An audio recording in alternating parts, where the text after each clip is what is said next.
बिस्मिल्लाहिर्रहमानिर्रहीम। नाज़रीन, पाकिस्तान किसान टीवी दे नाल मैं तुहाडा मेज़बान मियां तसव्वुर इजाज़। दोस्तों, इस टाइम मुंजी दी शिफ्टिंग जोरों शोर नाल चल रही है और शिफ्टिंग तो बाद जिहड़ा सब तो अहम जिहड़ा स्टैप हुंदा है वो साडे फर्टिलाइजर्स और साडी क्रॉप मैनेजमेंट हुंदी, जिंदे विच असीं नंबर ऑफ टिलर मैनेज करने हुंदे ने।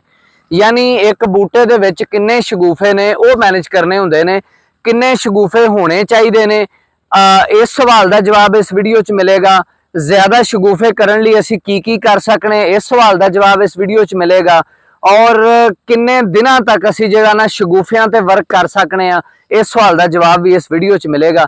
सब तो पहले तो किन्ने शगूफे होने चाहिए ने अच्छी पैदावार लैन लई। हाइब्रिड की जिहड़ी 110 15 20 जिहड़ी अच्छी पैदावार कंसीडर की जाती है और ये पैदावार लैन लई साडे जिहड़े फील्ड दे विच 12 तो 15 और ज्यादा तो ज्यादा 18 अगर साडे शगूफे अवेलेबल होवन एक बूटे दे विच और बूटे का जिहड़ा फासला है दूसरे बूटे तो सही होवे, दुरुस्त होवे, तो इंशाअल्लाह ताला जिहड़ी साडी फसल है उनकी पैदावार 110 तो 15 मन आएगी, इंशाअल्लाह ताला आएगी। हुण पहले तो देखो साडी क्रॉप है, इनकी थोड़ी जी पोजीशन देखो। गंदम वाली जमीन च काश्त हुई है। एक वैरायटी है उड़ान सिम्बा सीड्स SS46। इहदे विच पहले तो तुसी शगूफे जिहड़ा ना वो देखो, 1 2 3 4 5 6 7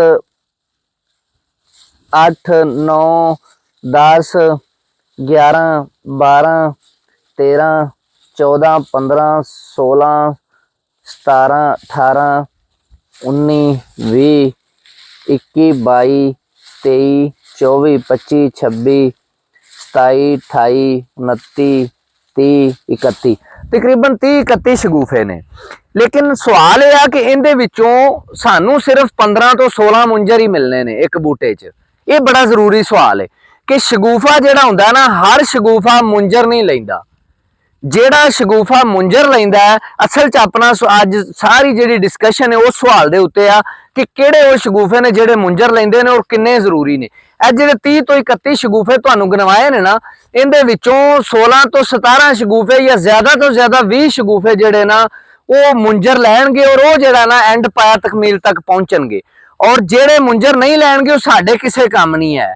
पहली गल यह कि जो शगूफिया का प्रोसीजर है ये 35 दिन तो पहले कंप्लीट होना चाहिए। साडी जी क्रॉप है 35 दिन की है। इहदे मैं हुण तुहानूं दिखाना कि किहड़े वो शगूफे ने जिहड़े मुंजर नहीं लैणगे।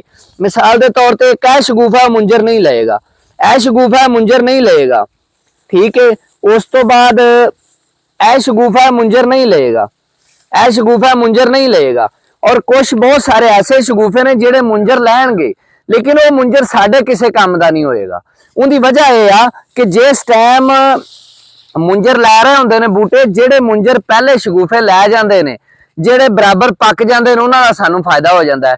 लेकिन जिहड़े टिलर जिहड़ा लेट बनदे ने, यानी साडे 35 दिन तो बाद बनदे ने, शगूफे का जिहड़ा प्रोसीजर है 35 दिन के अंदर अंदर कंप्लीट होना चाहिए। 35 दिन तो बाद बनया हुआ शगूफा साडे किसी काम नहीं दा, बेशक वो मुंजर लै भी लवे। वो मुंजर लै भी लवेगा तो इस बूटे दे विच उहदा मुंजर बाकी सारी फसल पक जाएगी। जिहड़ा 35 दिन तो बाद बनया हुआ शगूफा है उनकी मुंजर कभी भी नहीं पकेगी, बल्कि वो दोधिया ही होएगी जिस टाइम तुहाडी फसल पक्की होएगी। और जिस टाइम कटाई होएगी वो वेस्ट हो जाएगी। यानी उस मुंजर का सानू कोई फायदा नहीं जिहड़ा 35 दिन तो बाद बन रहा है।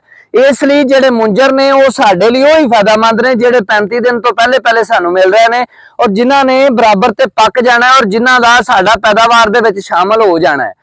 इसलिए 35 दिन तो पहले शगूफे मुकम्मल होना जरूरी ने और 35 दिन तो बाद वाले शगूफे साडे किसी काम नहीं दे। 35 दिन तो पहले जिहड़े शगूफे ने वो लैण लई ज्यादा तो ज्यादा लैण लई असीं की करना है, मैं वो चीज़ां डिस्कस करन लगा। सब तो पहली चीज अच्छा फर्टिलाइजर प्लान होना चाहिए। अच्छे फर्टिलाइजर प्लान का मतलब ये नहीं होता कि 2 बैग DAP सुट दिते, 2 बैग SOP सुट दिते ते 5 यूरिया पा दिते, ये अच्छा फर्टिलाइजर प्लान नहीं है। बल्कि अच्छा फर्टिलाइजर प्लान उन्होंने कंसीडर किया जाता है जिंदे विच फास्फोरस भी असीं दे रहे हैं, जिहदे च असीं पोटाश भी दे रहे हैं, जिहदे च जिंक भी दे रहे हैं, जिहदे च मैग्नीशियम भी दे रहे हैं, जिहदे च कैल्शियम भी दे रहे हैं, यानी तमाम माइक्रोन्यूट्रिएंट्स भी दे रहे हैं, जिंक भी दे रहे हैं और नाल मैक्रोन्यूट्रिएंट्स भी दे रहे हैं, नाइट्रोजन भी दे रहे हैं। शगूफा साजी दे विच अगर फर्टिलाइजर दे विच देखिए तो सब तो अहम फर्टिलाइजर नाइट्रोजन है। ਨਾਈਟ੍ਰੋਜਨ ਹਮੇਸ਼ਾ ਤੋਂ ਸ਼ਗੁਫਾ ਸਾਜ਼ੀ ਦੇ ਵਿੱਚ ਬਹੁਤ ਜ਼ਿਆਦਾ ਅਹਿਮ ਕਿਰਦਾਰ ਅਦਾ ਕਰਦਾ ਹੈ। ਤੁਸੀਂ ਬਾਕੀ ਫਰਟੀਲਾਈਜ਼ਰ ਜਿੰਨੇ ਵੀ ਪਾਏ ਹੋਣ, ਅਗਰ ਤੁਹਾਡਾ ਨਾਈਟ੍ਰੋਜਨ ਕਮ ਹੈ ਤੇ ਕਿਸੇ ਸੂਰਤ ਵਿੱਚ ਸ਼ਗੁਫਾ ਸਾਜ਼ੀ ਪੂਰੀ ਨਹੀਂ ਹੋਏਗੀ। ਯਾਨੀ ਫਰਟੀਲਾਈਜ਼ਰ ਦੇ ਵਿੱਚ ਸਾਰੇ ਫਰਟੀਲਾਈਜ਼ਰ ਮਿਕਸ ਹੋਣਾ ਜ਼ਰੂਰੀ ਨੇ, ਔਰ ਖਾਸ ਤੌਰ ਤੇ ਨਾਈਟ੍ਰੋਜਨ ਜਿਹੜਾ ਉਹਦੀ ਡੋਜ਼ ਪੂਰੀ ਹੋਣਾ ਜ਼ਰੂਰੀ ਹੈ ਇਸ 35 ਦਿਨਾਂ ਦੇ ਅੰਦਰ ਅੰਦਰ। ਦੂਸਰੀ ਚੀਜ਼ ਇਹ ਹੈ ਕਿ ਪਾਣੀ ਵਾਲਾ ਜਿਹੜਾ ਪ੍ਰੋਸੀਜਰ ਹੈ ਫਸਲ ਦੇ ਵਿੱਚ, ਇਹ ਜਿਹੜੇ 30-35 ਦਿਨ ਨੇ ਪਾਣੀ ਇਹਦੇ ਵਿੱਚ ਬਹੁਤ ਥੋੜਾ ਖਰਾ ਕਰਨਾ, ਯਾਨੀ 1 ਤੋਂ 2 ਇੰਚ, ਔਰ 1 ਤੋਂ 2 ਇੰਚ ਵੀ ਲਗਾਤਾਰ ਤੁਹਾਡਾ 30 ਤੋਂ 35 ਦਿਨ ਖੜਾ ਨਹੀਂ ਹੋਣਾ ਚਾਹੀਦਾ। ਇਸ ਪਾਣੀ ਦੇ ਦਰਮਿਆਨ ਦੇ ਵਿੱਚ ਵੀ ਯਾਨੀ ਹਰ ਤਕਰੀਬਨ 7 ਤੋਂ 8 ਦਿਨਾਂ ਬਾਅਦ ਜ਼ਮੀਨ ਇੱਕ ਦਫਾ ਨੰਗੀ ਹੋਣੀ ਚਾਹੀਦੀ, ਬੇਸ਼ੱਕ 1 ਦਿਨ ਲਈ ਹੋਏ ਜਾਂ ਚੰਦ ਘੰਟਿਆਂ ਲਈ ਹੋਏ, ਔਰ ਦੁਬਾਰਾ ਪਾਣੀ ਲਾਣਾ ਹੈ। यानी ये जरा जमीन नू बार बार नंगे करना और दोबारा पानी लाना और पानी बहुत ज्यादा खड़ा ना करना, ये भी शगुफा साजी दे विच बहुत अहम एक पहलू है। उस तो बाद अगर असी देखिए कि असी कैमिकल्स दे यूज दे नाल असी की कर सकने, शगुफा साजी किवें बेहतर तो बेहतर कर सकने आ, ਉਹਦੇ ਵਿੱਚ ਇਹ ਆ ਕਿ ਮੁxtਲਿਫ ਐਂਜ਼ਾਈਮਸ ਹੁੰਦੇ ਨੇ। ਬਦਕਿਸਮਤੀ ਨਾਲ ਪਾਕਿਸਤਾਨ ਦੇ ਵਿੱਚ ਉਹ ਐਂਜ਼ਾਈਮ ਮੌਜੂਦ ਨਹੀਂ ਹੈਗੇ। ਇੱਕ ਸਾਈਟੋਕਾਇਨਿਨ ਇੱਕ ਐਂਜ਼ਾਈਮ ਹੁੰਦਾ ਹੈ, ਇੰਤਹਾਈ ਅਹਿਮ ਐਂਜ਼ਾਈਮ ਹੈ।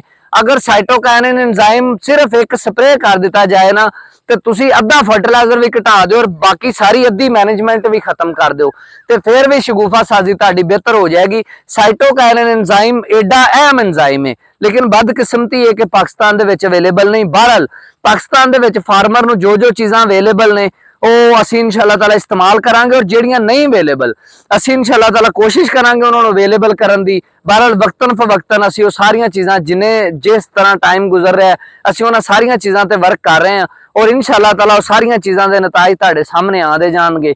ਤੇ ਇਹਦੇ ਨਾਲ ਇਜਾਜ਼ਤ ਦਿਓ। ਕਿਸਾਨ ਜ਼ਿੰਦਾਬਾਦ, ਪਾਕਿਸਤਾਨ ਪਾਇੰਦਾਬਾਦ।